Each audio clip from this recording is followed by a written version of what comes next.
Thank you, Renee, and thank you to all of you for joining us today.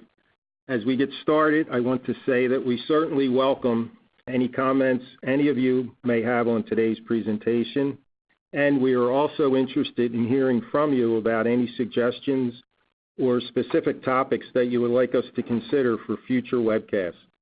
For your reference, our contact information is provided at the end of this presentation.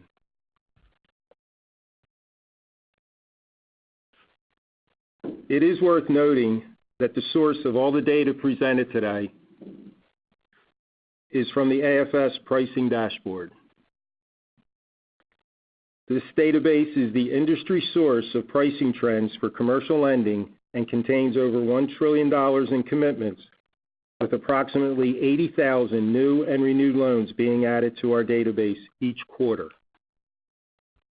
In addition, the AFS Pricing Dashboard is also used to prepare our monthly Pricing Trends newsletter. If you are interested in receiving our newsletter, you can reach out to me and we will be glad to add you to our mailing list. And if anyone is interested in learning more about our Pricing Dashboard, you can reach out to us. Again, our contact information is provided at the end of this presentation.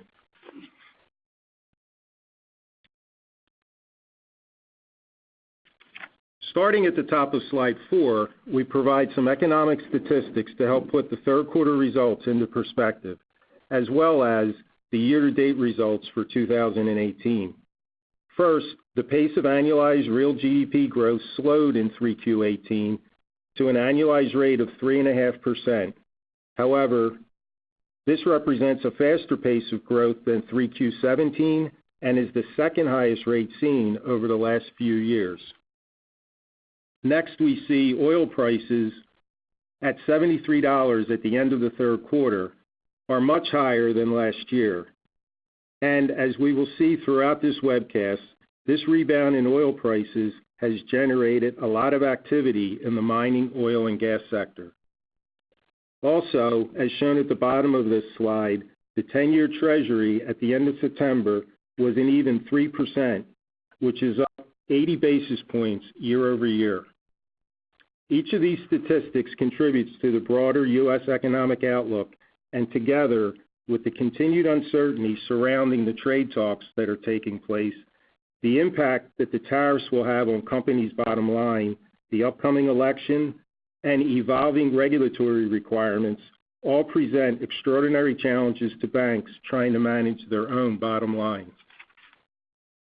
On the next slide, we look at rates.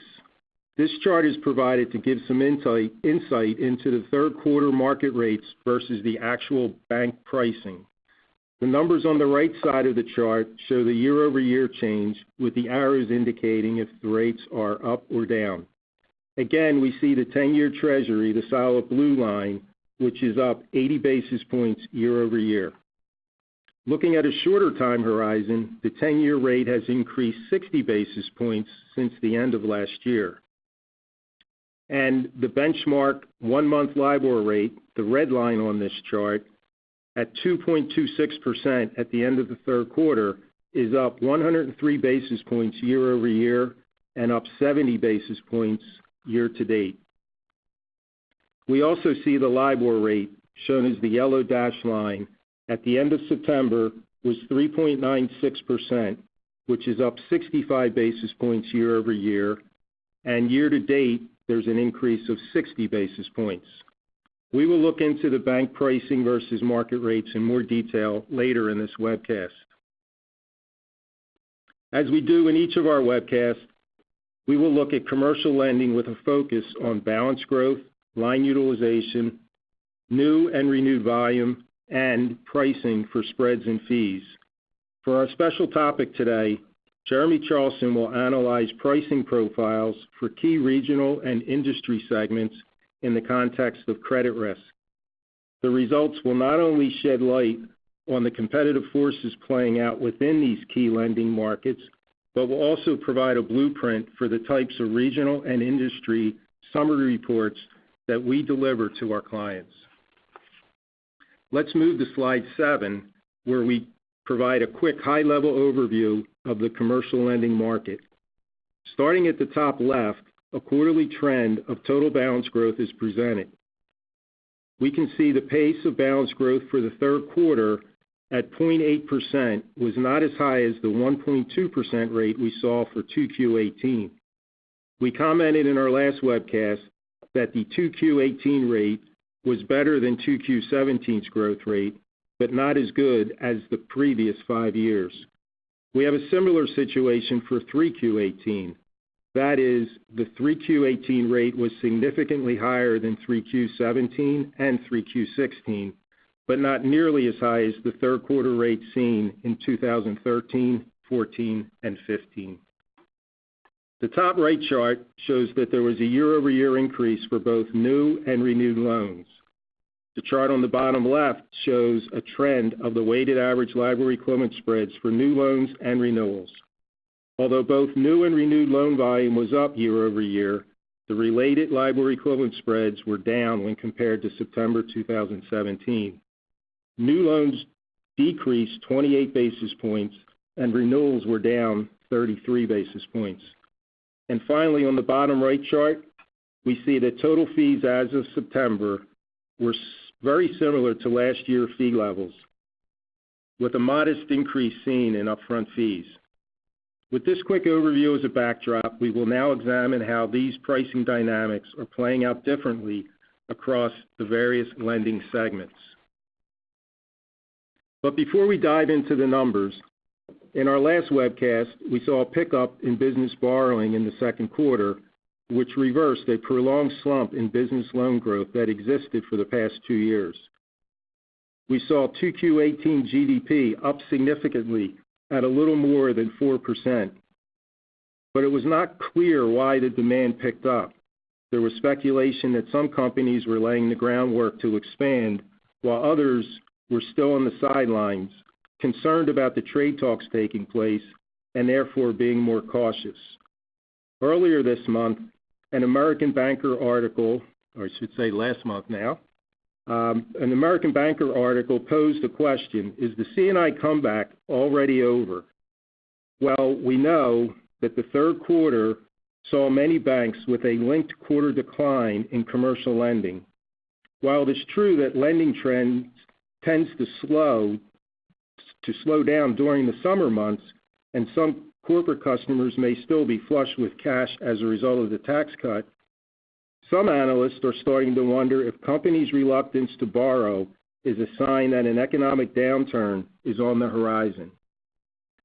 Another angle making it difficult for banks is that there are signs that customers are refinancing their debt with non-bank competitors, such as private equity firms. So what is next? In our next webcast, we will look into how this all plays out during the fourth quarter. We are already starting to receive the October data, so stay tuned. On the next slide, we take a closer look at the types of loans driving the trend in overall balance growth. The top chart on this slide compares quarter-over-quarter growth rates between bilateral loans and participations. For those of you that were on our last webcast or receive our monthly newsletter, you may recall that at the end of the second quarter, bilateral balance growth quarter-over-quarter was up 1.2%, and participations finished with a positive rate of 1.1%.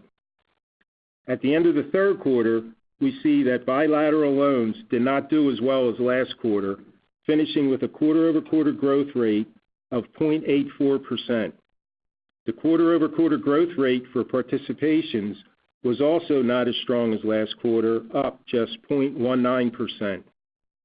Looking at the year-to-date growth rates, we see that both bilateral loans and participations are up as of September. Bilateral loans have increased 2.3%, and participations are up 1.9%. When we segment the growth by various loan sizes, the bottom left chart shows that bilateral balances were lower across the loan size segments less than $5 million in size, while the larger loan size segment and CRE have increased during the first 9 months of the year. For participations, the chart on the right presents a different story. Here, Balances have increased this year across every loan size segment and CRE. The CRE segment is illustrated in greater detail on slide 10. Here we see that the quarter-over-quarter balance growth for CRE bilateral loans, which is depicted by the blue time series in the top chart, is up 1.2%, which is half the increase we saw last quarter, and CRE participation balances are up 2.6%. From a year-to-date standpoint, the growth rate for bilateral loans surpassed the growth rate for participations, with bilateral loans increasing 3.5% during the year, while participation balances decreased 2.6%. Moving to the bottom left chart, we segment the CRE activity for bilateral loans by loan size and see that only the smallest loan size segment, less than $1 million in size, reported a negative year-to-date growth rate, while the greater than $25 million loan size segment is up more than 12%. The chart on the right shows the year-to-date growth for CRE participations. Here we can see that significant growth took place in the two bookend loan size segments, up 19% and almost 6% respectively. Worth noting here is that loans greater than $25 million showed a decline of approximately 0.5% at the end of 1Q and rebounded during the second quarter, posting a growth rate of 2%. And now in 3Q is almost 6%, which can be attributed to high balances in Dallas, Chicago, and Philadelphia. Moving on to slide 11, we look at balance growth trends a little differently. Here, the balance growth is measured using the year-over-year growth rates for each month. For example, we computed the growth rate using August 18 versus August 17, September 18 versus September 17, etc. We then plotted the resulting rates for each month. So in addition to the quarter-over-quarter changes that we saw on the preceding slides, this chart provides a way to quickly see how balances are trending on an annual basis. This chart also allows us to better account for seasonal activity. Please note, these two charts are plotted using two different scales on the y-axis. The chart on the left presents the aggregate loan trend, and the chart on the right breaks out bilateral loans and participations. As you can see, the growth trend for total loans was trending upward until May 2015 and then experienced a significant decline until July 2017. In recent months, the trend has held steady and most recently trended up. The year-over-year growth rate for September is 2.9%, which surpassed the 2.4% rate that we saw for June in our last webcast. Moving to the chart on the right, we can see that participations were responsible for the steep decline, even going into negative territory from March 2017 through March 2018, while bilateral loan growth remained fairly consistent. September's year-over-year rate for bilateral loans is 3.2%, and with participations trending up over the most recent months, the year-over-year rate for participations is 2.1%. Next, we leverage our pricing dashboard's drill-down capabilities to pinpoint specific geographic and industry drivers of balance growth. We start with a look at the state profile. You can think of this as the regional winners and losers.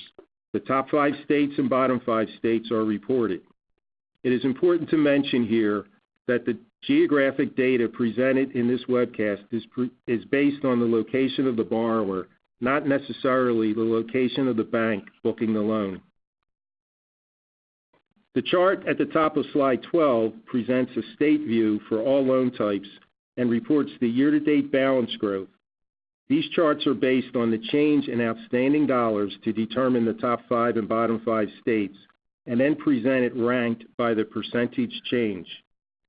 Massachusetts reported the largest growth in total balances during the first 9 months of 2018, up 6%. Higher balances in the finance and insurance subsector of securities and commodity contracts, and information's telecommunications subsector contributed to this growth. We also see Texas up almost 6% year-to-date. Information's telecommunications subsector was also responsible for the higher balances in Texas, as well as the mining, oil, and gas sector, and more specifically in the oil and gas extraction subsector. In the bottom left chart, there is a breakout for bilateral loans. New York and Florida both had balances increase more than twice the national average. The bilateral balance growth for New York of more than 5% was also concentrated in the finance and insurance sector and the information sector. The only other state to report top 5 loan growth for both bilateral loans and participations was Texas. We see a year-to-date increase of 9% for participations, outpacing the 3.1% increase for bilateral loans. For bilateral loans, the securities and commodity contract subsector and the merchant wholesalers durable and non-durable goods subsectors have driven up balances in Texas this year. 2 subsectors were primarily responsible for the 9% increase in participations. First, as you might expect, the oil and gas extraction subsector, and second, telecommunications. At the other end of the spectrum, lower year-to-date bilateral balances were reported in Missouri, and year-to-date participation balances in Connecticut dropped significantly due to lower balances in the chemical manufacturing subsector. Using the AFS Pricing Dashboard, you can also examine trends within states. Our pricing dashboard is configured to drill down beyond the state level and view trends for specific core-based statistical areas, or CBSAs. For example, we just saw Texas in the top 5 states for both bilateral and participation loan growth.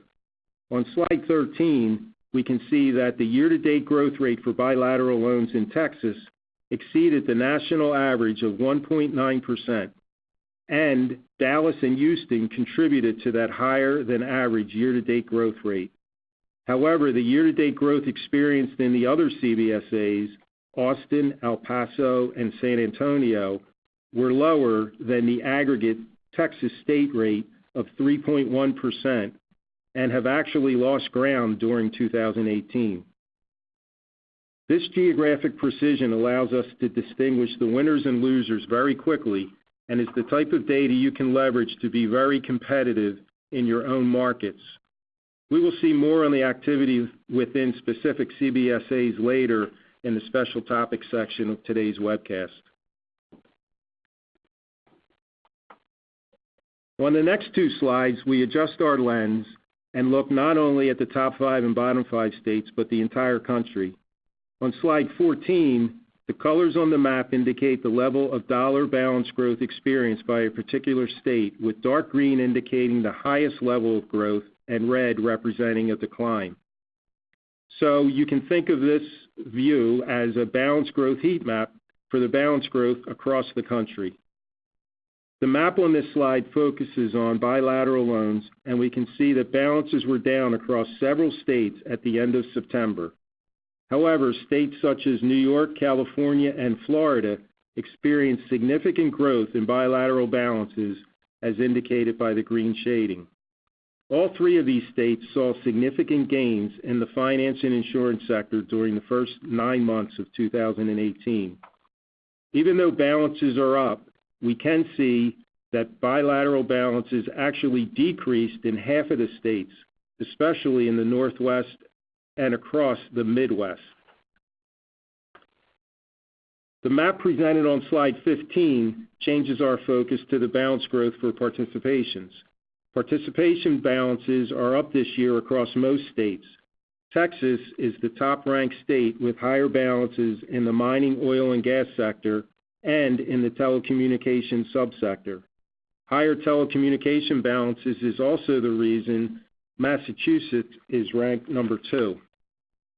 As we move to slide 16, we continue our focus on balance growth and highlight the best and worst performing industries. The mining, oil, and gas sector is ranked highest for total balance growth for the first 9 months of the year, with the largest growth in Houston and Denver, as well as Oklahoma City and Dallas. As shown by the bottom two charts, manufacturing of machinery and electronic products ranks among one of the top 5 fastest growing industries for both bilateral loans and participations, up 4.6% for bilateral loans and up 2.7% for participations. Wholesale trade is another industry with significant growth this year for both loan types. Focusing on bilateral loan growth, finance and insurance is the top industry, especially in cities like San Francisco and New York. Honing in on participation growth, we see that in addition to mining, oil, and gas, the wholesale trade sector is also a top performer in the participation space, with growth seen in merchant wholesaler of durable goods in Atlanta and Roanoke, Virginia. On the opposite end of the spectrum, the accommodation and food services sector and the professional, scientific, and technical sector have experienced the largest balance declines this year. A few slides ago, we saw the granularity that the AFS Pricing Dashboard provides users when looking at trends across the country, with insight down to the CBSA level. Our pricing dashboard also lets you examine trends within industries. Industry trends can be analyzed all the way down to a 6-digit NAICS code. On slide 17, we see that within manufacturing of machinery and electronic products, furniture and related product manufacturing had a positive impact on loan growth.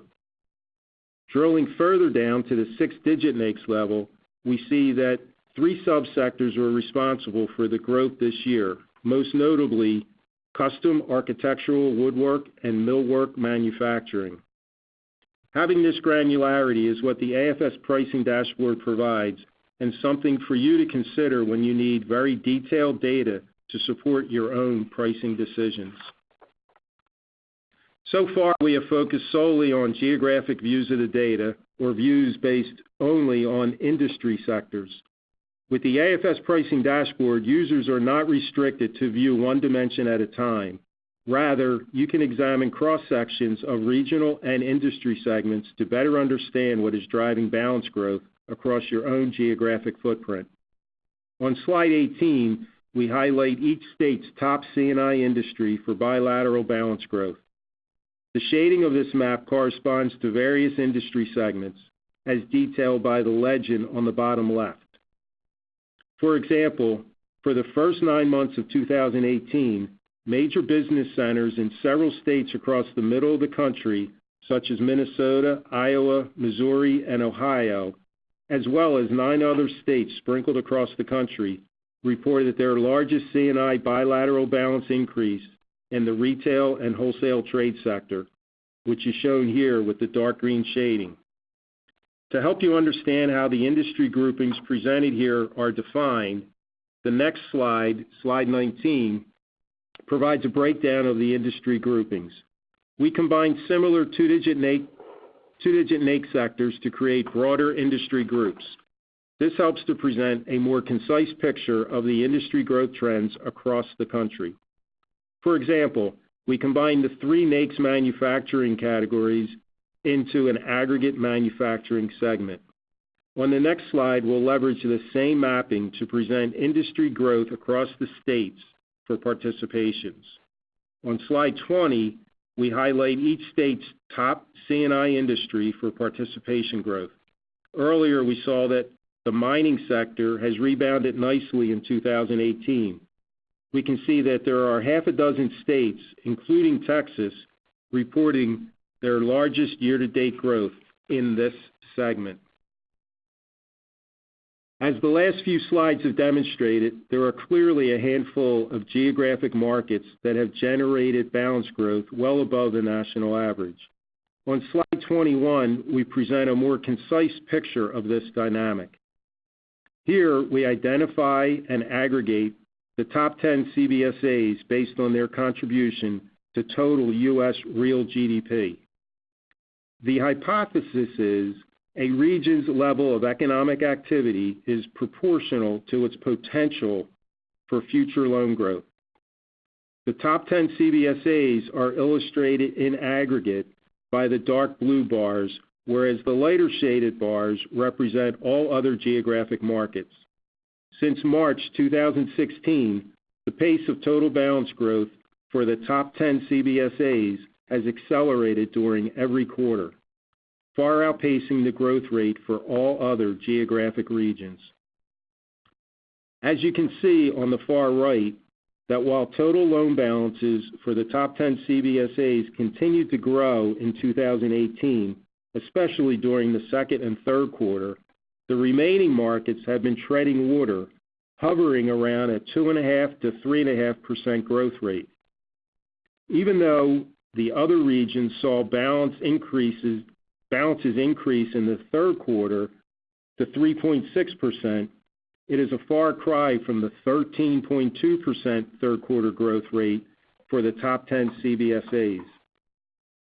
The implication here is that while some are wondering if business borrowing is picking up, the top 10 CBSAs have continued to experience significant increases in total loan balances, and the AFS Pricing Dashboard has the data to help you find where opportunities exist in today's improving markets.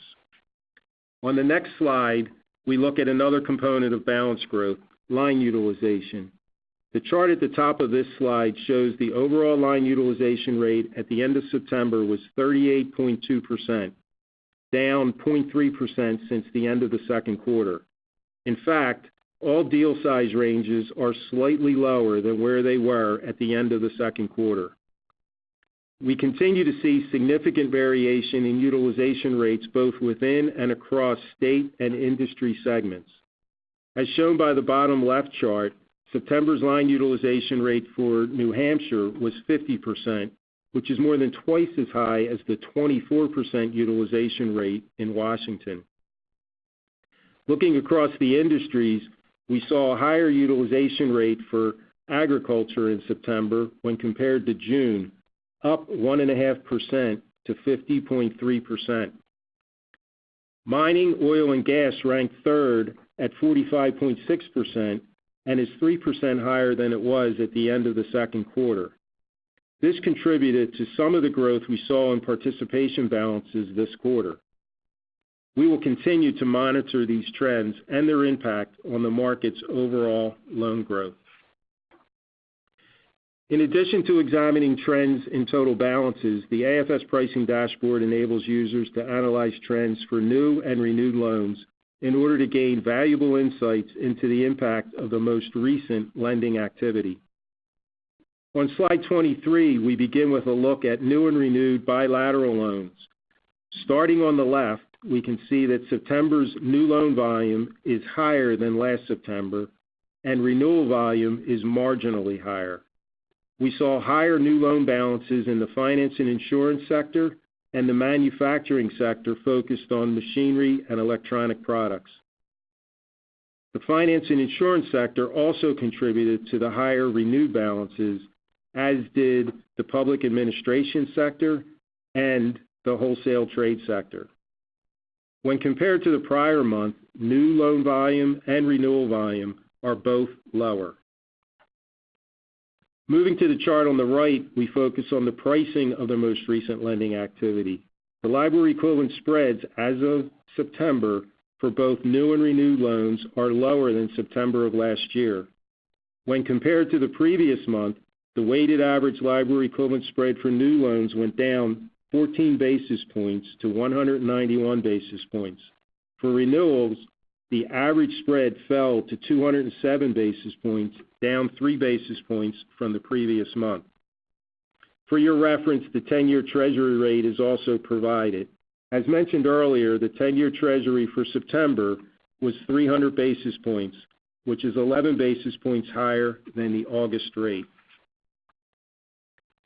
The drivers of volume and pricing dynamics are presented on slide 24. The charts on the left provide the state and industry distributions of new and renewed bilateral volume for the most recent 6-month period, or in this case, for the second and third quarter. On the right side of the slide, we present the weighted average LIBOR equivalent spreads for this same list of the state and industry segments. This view allows you to quickly see the correlation between loan volume and spread pricing. Focusing on the top of this slide, we can see that California, New York, and Texas captured the highest volume during this period. From a pricing perspective, loans in the mining, oil, and gas sector and the wholesale trade sector drove up the average spread for Texas to 235 basis points, while California and New York were closer to the national average of 207 basis points. Moving to the bottom left chart, we can see that finance and insurance outpaced the other industries during this time period. While balances for this sector grew at a high rate, spread pricing of 204 basis points was slightly below the all-industry average of 207 basis points, as shown on the bottom right chart. Wholesale trade was also below the national average due to low spreads in Los Angeles, Minneapolis-St. Paul, and Philadelphia.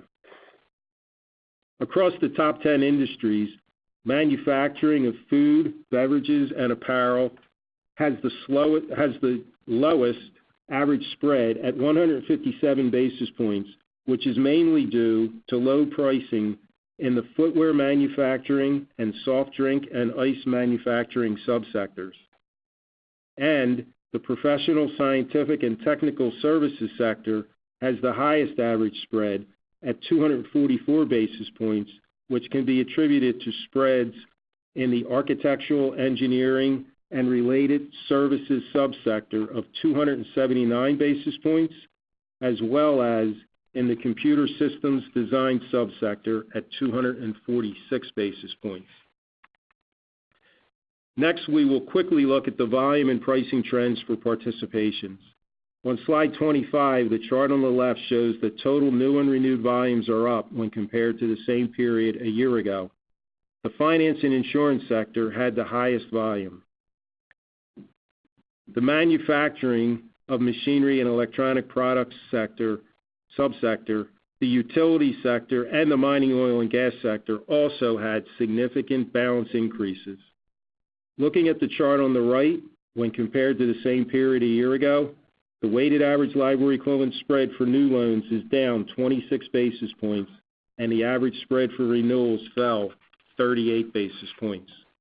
Moving to slide 26, the chart on the top left shows that over the most recent 6-month period, Texas, New York, and California captured the highest new and renewed participation volume. The top right chart shows the pricing characteristics of these states, and we can see that Texas posted an above-average LIBOR equivalent spread of 248 basis points, which can be attributed to riskier loans in the mining, oil, and gas sector. In fact, the average spread in the mining, oil, and gas sector for the state of Texas is 293 basis points.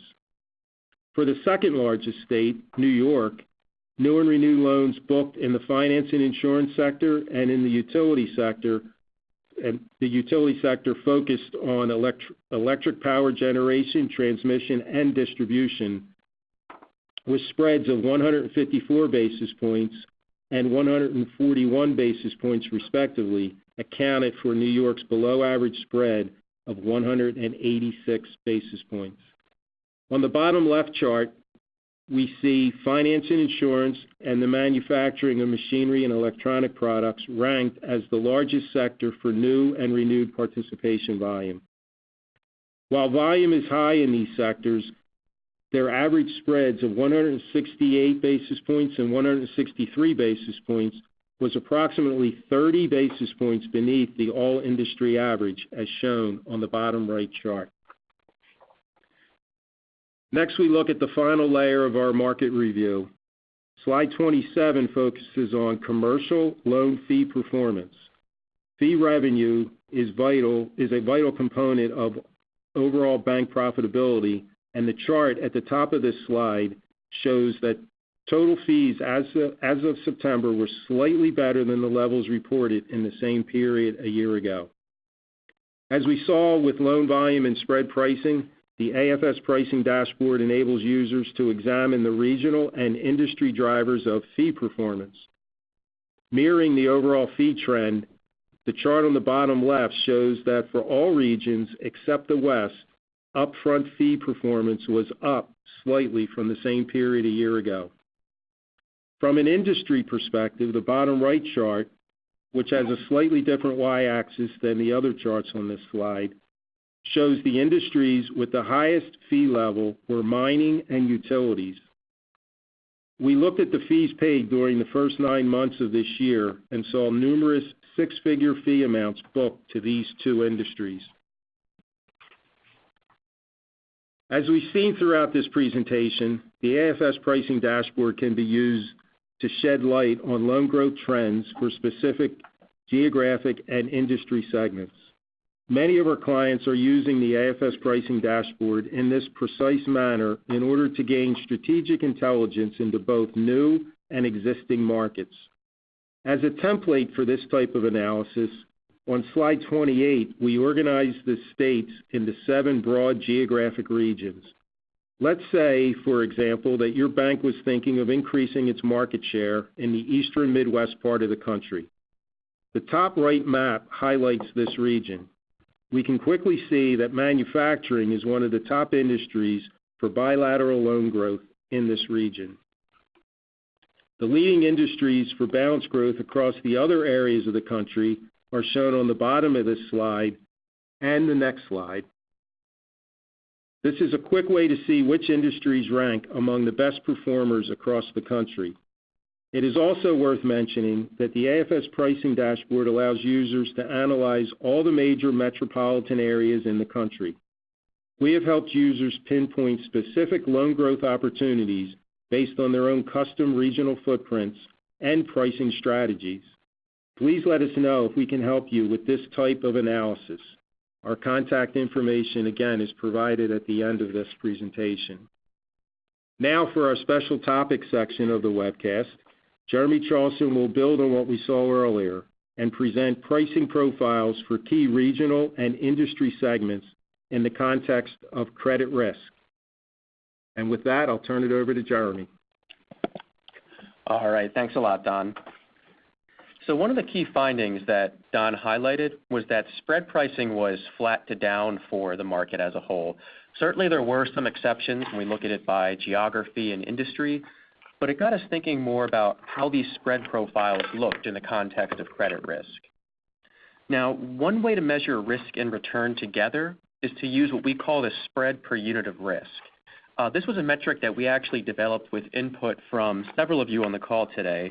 And what we do, we take the weighted average LIBOR equivalent spread and we divide it by the weighted average risk rating. So basically we weight the spread pricing by the corresponding credit risk.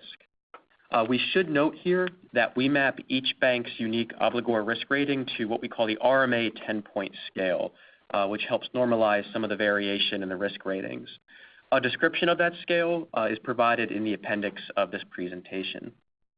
Now we have a hypothetical example of how you would interpret this metric in a practical setting. So what we have here for banks A and B, Bank A has a 300 basis point LIBOR equivalent spread, whereas Bank B has a 50 basis point higher LIBOR equivalent spread at 350. The two banks are identical in terms of their weighted average risk ratings. So for the spread per unit of risk, what we do is we take that first row and divide it by the second one. How you interpret that result, the 60 and the 70, in this hypothetical example, Bank B earns 10 basis points more in spread income than Bank A. So it's a good way of doing comparisons across banks of different sizes, banks with different industry mixes. Again, this was a metric that was suggested to us by one of the participating banks. Now, using this metric, what we did is we separated all the banks in the dashboard, about 24 of them, into two broad groups. We have what we're calling the top banks, so those with spreads per unit of risk above the median bank, and the quote-unquote bottom banks, were those that had a spread per unit of risk beneath the median. Again, there's an equal number of banks in each one of those groupings, and you can see the dispersion relative to that metric by the bottom left graphic. So by comparing the top and the bottom banks, we hope to identify regions or industries where the two groups of banks meaningfully differ. These differences would then give us insight into which combinations of industries and regions are very competitive, and conversely, which combinations reflect more favorably from a risk-return point of view. And next slide, please. So earlier in the base deck, Don presented a chart where he compared balance growth for the top 10 CBSAs to all other geographic regions. It's possible that these markets, these top 10 CBSAs, are more competitive than others, and thus differences in regional composition could account for some of the risk-return disparity that we observe between the top and the bottom banks. On the left-hand side of this page, we can see that the top and bottom banks are both heavily focused in those 10 CBSAs, so the CBSAs like New York, Philly, all the ones that contribute a lot to real GDP. For both the top and the bottom banks, relative to risk and return, they're comparable in their concentration in those top 10 CBSAs. It's about half of their total loan volume, so it really shows you just how geographically concentrated balance growth has become for some of these banks.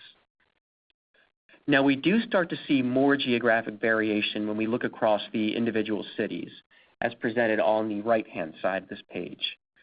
So, for example, we can see that the top banks, which are the blue bars on this chart, have large exposures in Dallas and Houston relative to the remainder of the database.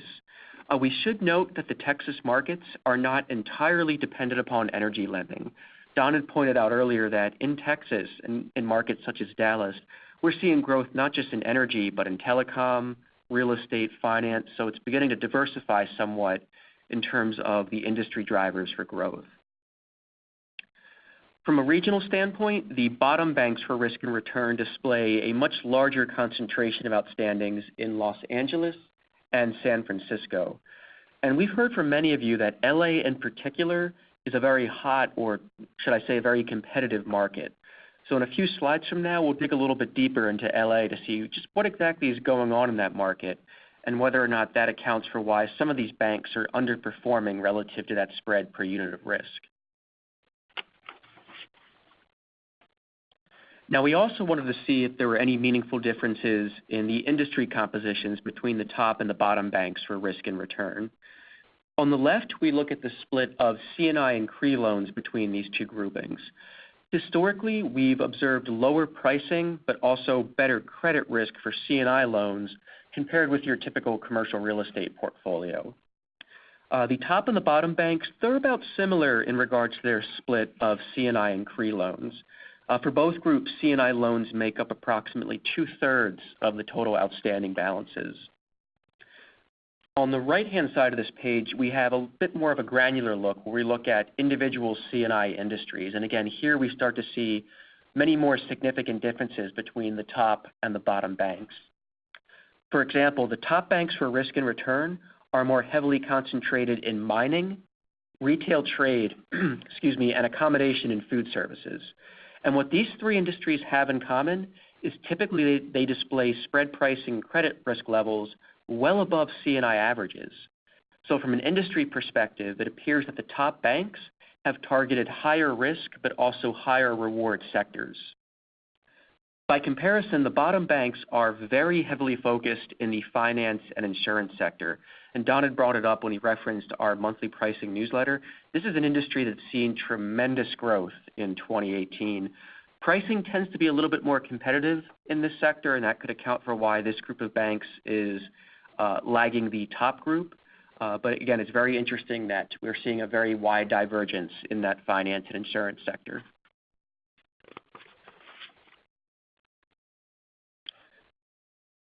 So one of the key findings from our concentration charts was that the bottom banks more heavily favor California, and Los Angeles in particular, compared with the top banks for risk and return. And on this slide, we analyze whether LA is more competitive than other regions from a risk and return perspective. So one of the primary ways that we deliver the analytics to our clients, we have an online workstation platform, but we also deliver market intelligence to our clients via what we call sample regional scorecards. And the layout you see here is a blueprint, so to speak, for the broad-based analytics our clients have access to for their key regional areas. So let's start at the top left of the slide. The weighted average LIBOR equivalent spread for Los Angeles was 204 basis points for new renewed loans year to date in 2018. That was 4 basis points shy of the average for all other regions. Now moving clockwise on the slide, we can see that the weighted average risk rating for LA was slightly higher, meaning it was slightly worse, than the average for all other geographic regions. So what does this mean? LA overall displays lower pricing and higher credit risk versus total market averages. So usually that would say to us, this is a fairly competitive market. Now, admittedly, the differences are not that pronounced, but they're still very meaningful when you consider the size and importance of LA to total loan volume for many of the banks in the database. Now, if I could point your attention to the bottom right chart here, that's our spread per unit of risk, and really it's just the ratio of the two top slides. Again, it's the weighted average LIBOR equivalent spread divided by the weighted average risk rating. And as we already described, LA's risk return profile is slightly worse than that seen for all other geographic regions. So again, LA, I don't think it's a coincidence that the banks in our database that typically had lower spreads per unit of risk were heavily favoring this particular metro for their loan growth.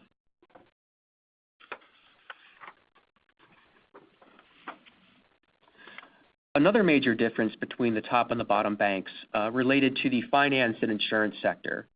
The bottom banks, in terms of risk and return, were very heavily focused on this industry. So what we wanted to do here is find out to what extent this industry is driving the results for the bottom banks. Looking at the top two charts, we can see that finance typically displays lower spread pricing versus the average for all other industries, but this is somewhat offset by better credit risk. You can see that finance has a much lower weighted average risk rating on the top right. So taken together, finance has lower spread pricing, but it is commensurate with more favorable credit quality in this particular instance. Finance is also a leading sector for loan growth. If you look at the bottom left chart here, we plot the growth in finance and insurance year to date versus the sum of all other industries. And it's a pretty significant divergence there, where finance charted or equated to an 8% year to date growth rate, well above what we're seeing for several other industries.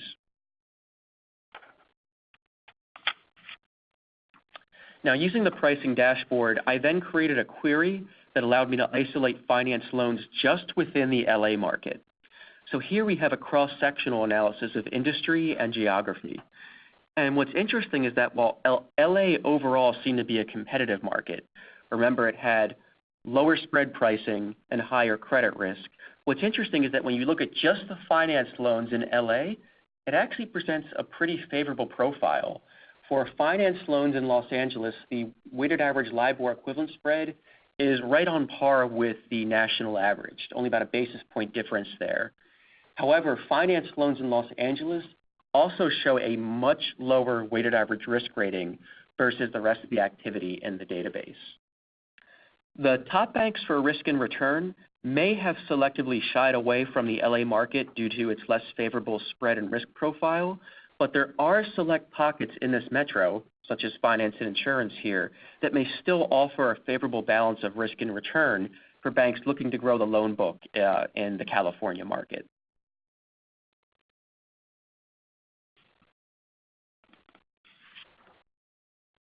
Now, what we'd like to do now is turn our attention to another important metro, namely New York City. It's a big lending hub for nearly all the banks in our service. Even the banks that don't have a footprint in the Northeast, we tend to see a lot of syndicated activity or participations centered in the New York metro. Now, being an important market for both bilateral loans and participations, it's not surprising to see that New York's overall pricing fell very close in line to the average for all other geographic regions. In fact, they were about identical at 208 basis points. However, in contrast to database averages, New York displays a lower or better weighted average risk rating. You can see that by the top right graphic on this quadrant view here. Now, what I really think is interesting is if you compare New York City to LA, we see a very very interesting contrast. Both markets display large concentrations of C&I and CRE loans, and even their industry mixes were remarkably similar. They were very heavily focused in finance and insurance and some of the tech-related industries. The difference, though, is that New York's pricing is right on par with national averages, but its average credit risk is better. By contrast, LA did not see very good pricing. It had pricing beneath that of the national average, and it also had higher credit risk. So while both of these markets are very important for overall loan growth, New York is showing a much stronger risk-return profile. Now, it's also not surprising that when we had categorized the banks in terms of top and bottom relative to risk and return, the banks that tended to outperform the database average had a greater concentration in New York. So again, it shows you how just how important that geographic concentration can be in terms of the overall portfolio risk-return statistics.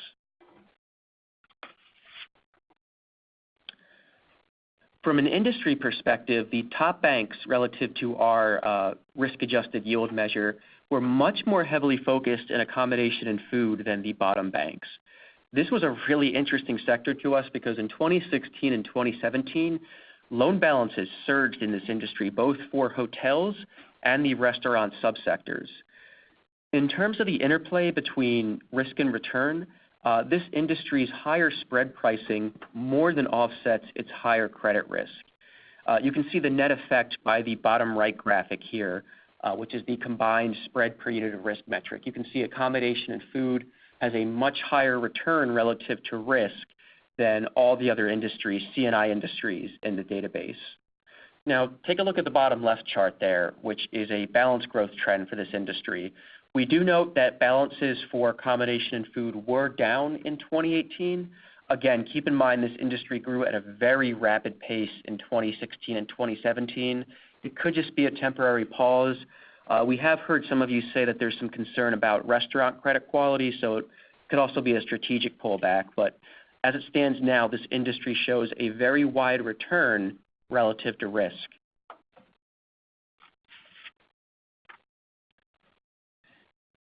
And finally, when we look at the cross-sections of regional and industry markets, again, using a feature of the dashboard that permits us to do multi-level, multi-dimensional analyses, we can look at how accommodation and food loans performed just within the New York metro.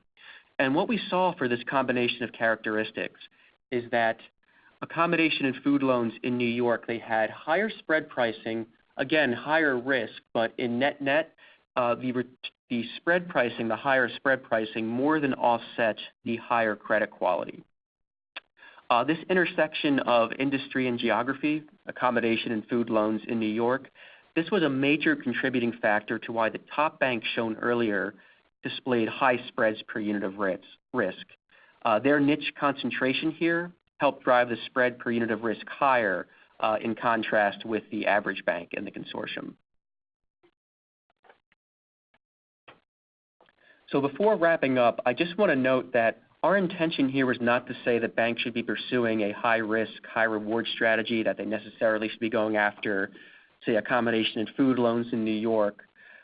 As with any industry or regional analysis, we have to be cognizant of internal bank risk-reward hurdles, as well as growth strategies that may justify taking a hit on spread in order to capture more market share or deepen other aspects of the customer relationship. The key point here is that there are some industries and are some regions that seem to offer a wider return relative to risk. And it's that ability to illustrate and quantify these trade-offs that makes the pricing dashboard a good tool to have in your pricing and risk management toolkit. And I think Don mentioned earlier in the webcast that we're always looking for new industries to examine. For those of you that participate in the program, if you'd like to see these kind of results and these kind of charts for your key segments, please feel free to contact us. And I think we'll take now a moment for questions from the audience. Please use the chat area to the bottom left for any questions that you may have.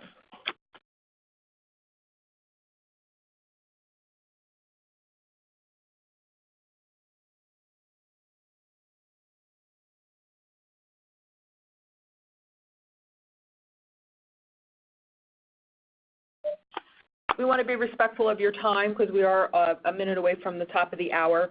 So if you do have any other questions, please feel free to reach out to us. The email addresses are here, and we will be delivering this in the deck that we'll send you tomorrow with the link. So thank you very much and have a great day.